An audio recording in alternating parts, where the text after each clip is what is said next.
Hoje, as descobertas arqueológicas de Salem, no estado de Massachusetts, nos Estados Unidos, onde em 1692 uma onda de histeria culminou na execução de 19 pessoas e transformou a vida de centenas em um verdadeiro inferno. Uma delas responde uma pergunta que ficou no ar durante muitos anos: qual era o local exato das execuções?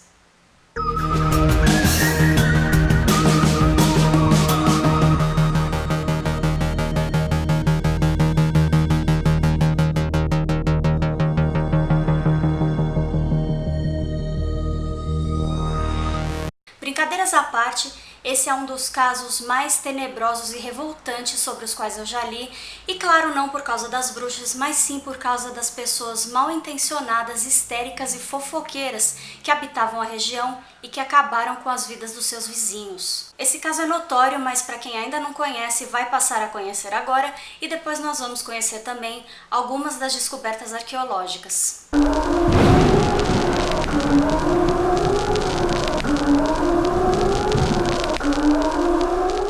Tensões comuns da vida do século XVII na região, como a forte crença no diabo, combinada com uma epidemia de varíola, um possível surto de ergotismo, uma doença fúngica contraída ao consumir cereais, especialmente centeio, cujos sintomas podem incluir convulsões e alucinações. Colheitas insatisfatórias, a ameaça de ataques por tribos nativas americanas e, principalmente, rivalidades entre as famílias da Vila de Salem, hoje conhecida como a cidade de Danvers, com a cidade vizinha de Salem, onde aconteceram os enforcamentos, criaram um terreno fértil para a paranoia. Logo, as prisões estavam lotadas com mais de 150 homens e mulheres da região, simplesmente porque jovens atormentadas gritaram seus nomes como se fossem a causa de sua dor. Consequentemente, todos foram levados a julgamento por um crime punível com a morte na Nova Inglaterra na época: a prática de bruxaria. Tudo começou em janeiro de 1692, quando Elizabeth Parris, uma menina de 9 anos, e Abigail Williams, de 11, respectivamente, filha e sobrinha do reverendo Samuel Parris da Vila de Salem, adoeceram. O médico da vila, William Griggs, foi chamado e concluiu que as meninas estavam enfeitiçadas. Seu diagnóstico abriu um precedente que resultou na morte por enforcamento de 19 homens e mulheres. Além disso, um homem chamado Giles Corey morreu sob um método de tortura que consistia em colocar sobre o torturado uma prancha e, acima da prancha, pesos para esmagá-lo. Vários outros morreram na prisão, e a vida de quem sobreviveu, incluindo a filha da condenada Sarah Good, na época com 4 anos, mudou irrevogavelmente. Para descobrir quem era a bruxa responsável por amaldiçoar as meninas, um bolo de bruxa, feito com a urina das vítimas, foi assado por Tituba, escrava de Samuel Parris, que por tentar ajudar, acabou sendo oficialmente acusada de ter praticado bruxaria contra elas e contra mais 2 meninas. Tituba foi levada diante das autoridades para depor. Ela inicialmente negou as acusações, mas depois, talvez pela esperança de ser poupada, confessou e de fato escapou da morte, sendo encarcerada por 13 meses antes de ser liberada e vendida. Outros acusados não tiveram tanta sorte. Em junho de 1692, o Tribunal Especial de Oyer para ouvir e Terminer para decidir se reuniu em Salem para julgar os casos de bruxaria. A primeira a ser julgada foi Bridget Bishop, considerada culpada e enforcada em 10 de junho. 13 mulheres e 5 homens de todas as classes sociais seguiram até a forca antes de o tribunal ser dissolvido pelo governador William Phips em outubro daquele ano. O Superior Tribunal de Justiça, formado para substituir o Tribunal Especial, não admitiu as provas espectrais que selaram o destino daqueles que morreram. As evidências espectrais se baseavam na crença na capacidade dos acusados de se projetarem espiritualmente, diretamente ou com a ajuda de Satanás, por meio de um sonho ou uma visão, para prejudicar suas vítimas à distância. O novo tribunal libertou aqueles que aguardavam julgamento e perdoou aqueles na iminência de uma execução, colocando fim aos julgamentos das bruxas de Salem. Com o passar dos anos, pedidos de desculpas foram oferecidos e restituições financeiras foram feitas às famílias das vítimas. Historiadores e sociólogos continuam a examinar esse episódio para compreender os problemas daquela época e entender melhor os eventos subsequentes.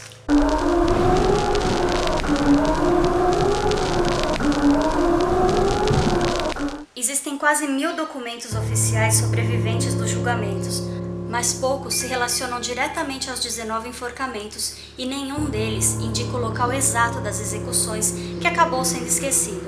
No início do século XIX, já não se sabia mais as coordenadas exatas.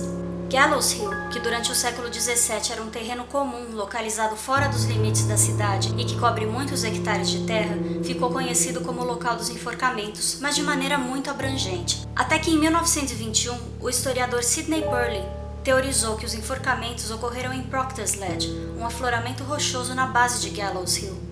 Seria improvável que, de acordo com uma das teorias, os enforcamentos tenham acontecido exatamente no topo. Em 22 de setembro, as últimas 8 pessoas condenadas foram conduzidas de carroça até o local da execução. Teria sido quase impossível conduzir um veículo desse porte morro acima por uma encosta íngreme e rochosa sem estrada. Além disso, execuções eram grandes eventos públicos promovidos para que todos pudessem testemunhar as terríveis consequências que aguardavam aqueles que cometessem bruxaria. Por isso, eram realizados em um local visível. Se as execuções tivessem acontecido no topo de Gallows Hill, elas não seriam visíveis das casas da Boston Street e da North Street, de onde os moradores puderam testemunhar as mortes. A equipe ainda determinou que provavelmente nunca houve uma forca no local. É mais provável que uma corda tenha sido amarrada no galho de uma árvore, pois nenhum traço de uma estrutura de madeira semelhante a um cadafalso foi descoberta. Após a execução, os corpos foram provavelmente retirados da árvore e abandonados em uma fenda na superfície da rocha. Entre 2010 e 2016, uma equipe de acadêmicos do Gallows Hill Project, da Universidade Estadual de Salem, revisou as descobertas de Purley, relatos de testemunhas oculares sobre as mortes, examinou mapas antigos e novos, usou fotografias aéreas modernas e um radar de penetração no solo para definir as coordenadas do local de execução. Em 2016, concluiu-se que Purley estava certo. Proctor's Ledge é de fato o local onde os acusados encontraram seu fim. A equipe, liderada pelo arqueólogo Emerson Baker, não encontrou vestígios humanos no local, o que comprova o que diziam as tradições orais de que as famílias das vítimas conseguiram, sob o manto da escuridão, recuperar os corpos de seus entes queridos para enterrá-los em segredo em outros lugares. O corpo de um dos enforcados, Joe Jacobs Sr., acusado de bruxaria por sua própria neta, teve um destino peculiar. Seus parentes resgataram seu corpo, que foi enterrado na propriedade da família. Os restos que seriam dele foram redescobertos em 1864, reenterrados e novamente exumados nos anos 50. Seus ossos permaneceram sob a custódia da cidade de Danvers até 1992, ano que marcava os 300 anos dos enforcamentos, para serem enterrados em uma cerimônia no cemitério privado da família de outra vítima, também enterrada lá, Rebecca Nurse, enforcada aos 71 anos. Jacobs e Nurse são as únicas vítimas a terem túmulos em locais conhecidos. Além das descobertas arqueológicas, o Peabody Essex Museum guarda o maior acervo de materiais do mundo sobre os julgamentos e sobre os habitantes do local, incluindo cerca de 550 documentos do Supremo Tribunal Judicial de Massachusetts, uma porta e 2 janelas de uma casa da época, um fragmento de parede da prisão, um tear portátil que pertenceu a Rebecca Putnam, a matriarca de uma família de acusadores, um relógio de sol de John Proctor e um conjunto de bengalas de Joe Jacobs, 2 dos executados, e ainda um pequeno armário de objetos de valor que pertencia a Joseph e Bathsheba Pope, uma acusadora notória. Uma petição é exibida a alguns passos. Sua página preservada coberta por frases irregulares escritas por Mary East, que diante de sua condenação tentou salvar outras vidas escrevendo a petição. As pinturas de Tompkins Harrison Matheson, Exame de uma Bruxa, de 1853, e o Julgamento de George Jacobs Sr., de 1855, descansam nas paredes.